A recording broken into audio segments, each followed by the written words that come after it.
Hey y'all, today we're doing another episode of Psychedelic Book Club. Today is a special episode because I'm going to be reading you Jack Kerouac's Mexico City Blues from Places in Mexico City.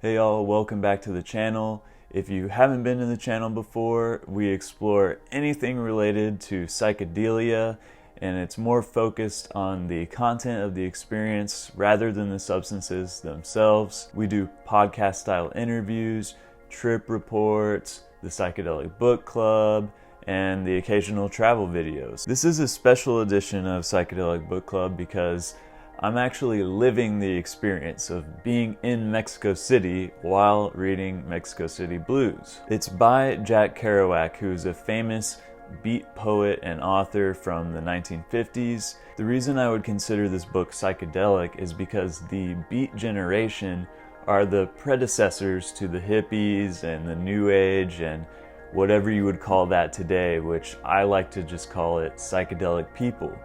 So I was at a meditation and talk by Erik Davis, who's one of my favorite thinkers and authors, and this was the whole subject of this talk. He was saying how the beat generation are the lineage that we can trace back to as Americans in the psychedelic culture or counterculture. So I never really thought of it that way, as having like a tradition or something that goes back, but it really is kind of like a lineage of people who are thinking outside of the box at the time and interested in mind-altering substances and all that kind of stuff. So it really is pre-psychedelic in a way. And also the mingling of Eastern ideas, like this book by Jack Kerouac has a lot of Buddhism and references of that kind. So the book Mexico City Blues is a loosely connected set of poems that are called choruses. I'll read you the description of the book and how Jack Kerouac sees it himself, because I thought it was really well written and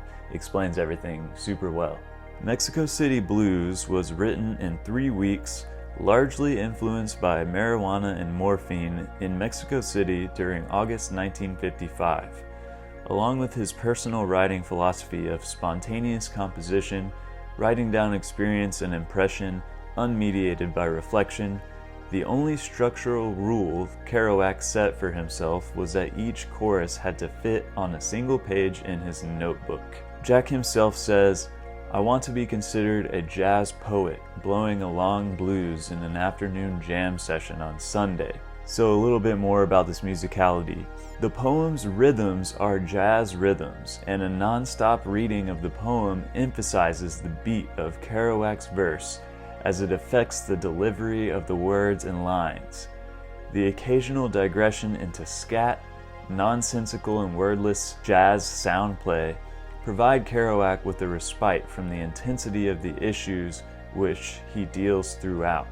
So a lot of these poems, basically what it's saying is a lot of these poems aren't supposed to make sense. They do have actual content and ideas that stem from reality, but it's kind of mixed in with these other poems that are really just kind of words and associations, and it's more about the sound of the expression rather than what he's actually saying. I'm personally attracted to this idea of musicality in the words because I'm a musician myself, and all of my favorite speakers are people like Terence McKenna, Tim Leary, Erik Davis. They're all these Irish American speakers that have this very sing-song quality about the way that they speak, and that's something that's always been very, very fascinating to me, and it's always engages me when I listen to it. So to me, the idea of words and rhythmic sounds and musicality in words, it's just a match made in heaven. Additionally, being part of this tradition of the beat poets, the hippies, and all of these that go back is also attractive to me. So that's another reason that I picked this book. So now that you get the idea, I'm going to read you some of my favorite poems that I found in the book. So I was living in Coyoacan for 3 weeks, which is the famous home of Frida Kahlo, the Mexican painter and artist. And the neighborhood has a very bohemian and artistic vibe, and it was the perfect place to go and be alone and just think to myself and kind of recuperate from long hours of work, and also read these poems and get the sense of following in the footsteps of Kerouac. All right, enjoy. I caught a cold from the sun when they tore my heart out at the top of the pyramid.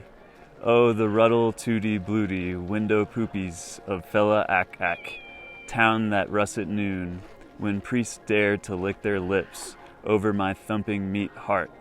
The sacrilegious beasts ate me 10,000 million times, and I came back, spitting pulque in Borracho, orc, saloons of old sour Azteca.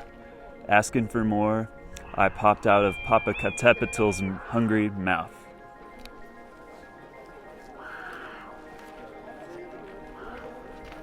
Three Saints in 4 Acts by Gertrude Stein. A great prophet is a great teacher, but he is also a great saint, and he is furthermore a great man, and more than that, an incomparable listener to music and non-music everywhere, and a great sitter under trees, and a man of trees, and a man of sorrows, and a lemon light of angel sounds, and singer of religion, wild singer of Comidgen, wild lover of the origin, wild hater of hate his own, convulsive writer of poems, and dialogue for saints, stomping their feet on Pirandelloan stage. I know we're all straight. I knew from a tree. I leaned on a tree, and the tree told me Habi, the maybe is abi, the capey is correcty, you'll be alrighty. Trees don't talk good. No, they don't talk good. This tree just told me, see, eternity is on the other side of the other part of your mind that you ignore because you want to. I had a dream that Bill G here was laying on his bed talking to me in a room in Mexico City on a horrible afternoon as he mumbles information about the crossroads of the world. I wander like a giggling ling, Chinese boy without rice, in a fog over grass, land vast and like life in my thoughts, but return to re-listen to what he was saying about loaning money on interest, Christians, medicines, churches, therefores, coats of arms, balls, bridge post pots, guards. I realize I am dreaming, in beginning already, at endings nowhere, to be seen, yet forgotten is all. I have no plans, no dates, no appointments with anybody, so I leisurely explore souls and cities. Geographically, I'm from and belong to that group called Pennsylvania Dutch.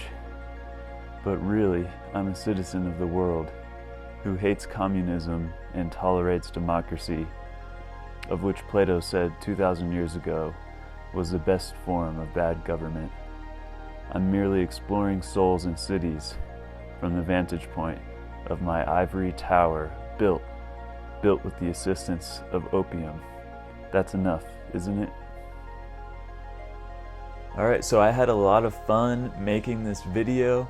It felt like a really cool experiment and a new way to be creative with my videos. This is a second video I made for Psychedelic Book Club, which you can find is on a playlist of the same name. Feel free to join our small group in Discord, where we're finding others that are like-minded and talking about these books or movies or anything psychedelic related or just life in general. I'll add the link to the Discord in the description, and you can be a part of our growing little tribe. So thanks for watching. I really appreciate it so much, and I'll see you in the next video. Adios.